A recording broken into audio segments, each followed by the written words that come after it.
So, Sadhguru, what about when people say that we were created by God? See, obviously you did not create yourself, that's for sure. Our ideas of God may vary from culture to culture. Different people around the world have different ideas about it, different beliefs about it.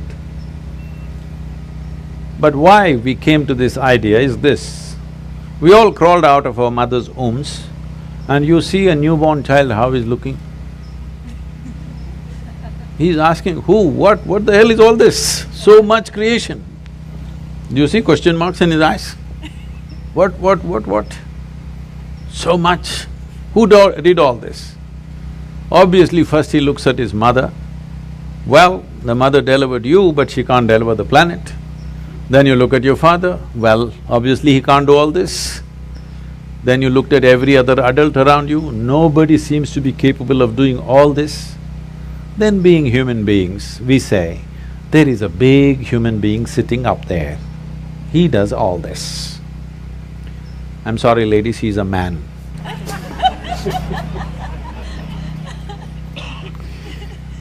Because we are human, we are thinking a big human is up there. But it's a fact that we did not create this, isn't it? Neither this nor this. We did not create this, we meddled with it. We meddled with it, we muddled with it, but we did not create it, for sure. So we need an explanation. This is a choice you have. Do you need an explanation or are you willing to explore? If you explore, you will come to one kind of situation within yourself. If you come to agreement with some explanation that somebody gives you, the only choice is either to believe it or disbelieve it. If you believe it, you will become confident. It'll not bring any clarity, it'll bring you confidence. If you disbelieve it, you will be confused. If you're joyfully confused, it's very wonderful. But most people don't know how to handle their confusion joyfully. When they get confused, they make themselves miserable. But the most wonderful thing in human intelligence is to recognize what you do not know as you do not know. Everything that you do not know, you believe. This is a serious problem. We have done terrible things to each other simply because I believe this, you believe that. Continuing to do it even now, isn't it, across the world? Because I believe one thing and you believe something else. Now if I let you live, my belief will suffer. The best thing is you're dead. Yes because you believe something else is the truth and I believe something else is the truth, now both of us can't live in one place. We can pretend for some time. When it comes to real issues, we can't be in one place. Why is it it's so difficult? If you really have a working intelligence, you must be able to see what I do not know as I do not know, isn't it? Is it not very human and very wonderful to see what I do not know, what's the big deal about it? If you see I do not know is an immense possibility. Only when you see I do not know, the possibility of knowing becomes a reality. If you see I do not know, the longing to know, the seeking to know, and the possibility of knowing becomes a living reality. Everything that you do not know, you believe. You have to be only among your kind. If you are with another kind of people, either they should not exist or you should not exist, that's all it'll lead to. So this is something that we have to come to, because human intelligence is at its best when it does not know. If I just think I know, I will become stupid because I have my conclusions about everything. If I see I do not know, intelligence is full on, isn't it? You want to keep your intelligence in a working mode or a off mode? You saving it for another place? No, I want to know because it looks like that. A lot of people are saving it for elsewhere. No, you need it here. If you need it here, please look at this and see. When you see I do not know, you become very conscious, very aware, very alert. Is it true? When you think I know, you do the dumbest and idiotic things, very gross things, yes or no? Yes. If you really see I do not know, you have fight with nobody.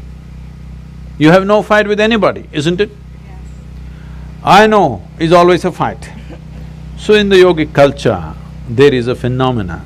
I'm calling this a phenomena because today, this evening, you may not understand what I'm saying, but if you invest some time and energy, you will understand. We identify with our ignorance, never with our knowledge. Because it doesn't matter how much you know, if you read the libraries on the planet, still what you know is the minuscule in this existence, isn't it? Hello? Yes. But your ignorance is boundless. Yes or no?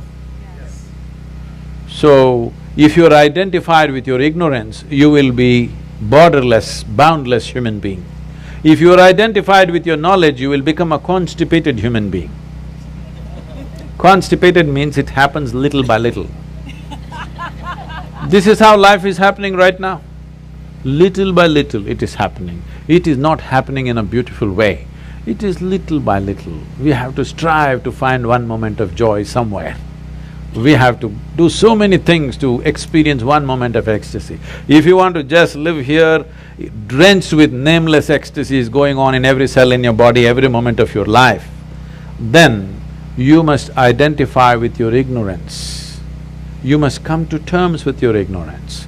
If you come to terms with your ignorance and pay enough attention, if you're ignorant, you naturally pay attention, isn't it? If you pay enough attention, you will see with all this scientific knowledge that we have, we still do not know one atom in its entirety. We know how to use them, we know how to break them, we know how to fuse them, we know how to make them explode, but we don't know what the hell it is even today. Yes or no? So if you pay enough attention, you clearly realize you don't know a thing. Well, he asked that question, this is all I did. When I was just 4.5 years of age, I suddenly realized I don't know a thing. So if somebody gave me a glass of water, I'm just looking at the water because I do not know what is water. Well, I know how to use the water, but I don't know what it is. Even today you don't know what it is. If I find a leaf, I'm staring at it for 4-5 hours. If I sit up in my bed, I'm just staring at the darkness for the entire night. My dear father, being a physician, he started thinking I have a… I need psychiatric evaluation. So this boy is simply staring at something all the time. My problem is I look at this, I still don't know this, so I'm not able to shift my attention to anything else. If I look at this, I'm just looking at this because I've still not figured this out. So, if you pay enough attention, this universe opens its doors only to those who pay enough attention. Whichever door has been opened for you in your life has opened because you paid attention to that dimension of life, yes or no? Yes. That's the only way it works. Now, if your attention is such, it is not seeking anything, but it's simply attentive. It pays attention to everything. It does not decide an elephant is more important than an ant. It just pays attention to everything because this is the nature of creation. If you look at an ant, have you paid enough attention to an ant ever? I spent a lot of time with them. Believe me, it's one of the finest machines on the planet. Yes or no? If you had a car like this, you know, you could do all the California deserts effortlessly.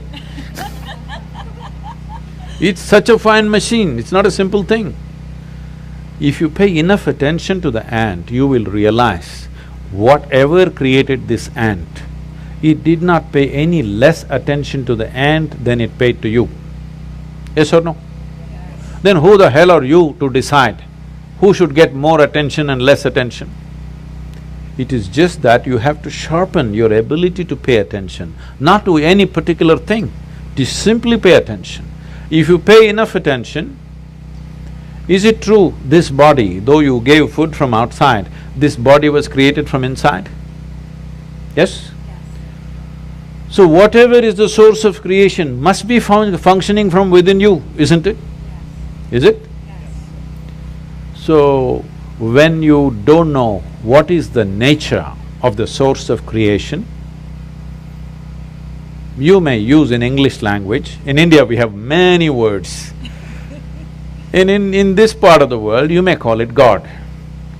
It's just your explanation for the source of creation, isn't it? Because you have no explanation for the creation, you saying, God made this. We have 1,000 names for that, all right? But fundamentally, we are trying to explain the source of creation. Is it true in your experience, the source of this life's creation is functioning from within you? If it's functioning from within you, if it's somewhere up there and you missed it, it's okay. If it's happening from within you and you missed it, isn't it a tragedy? Hello? Yes. If the source of creation is throbbing within you and you did not notice it, are you not a tragedy? Yes.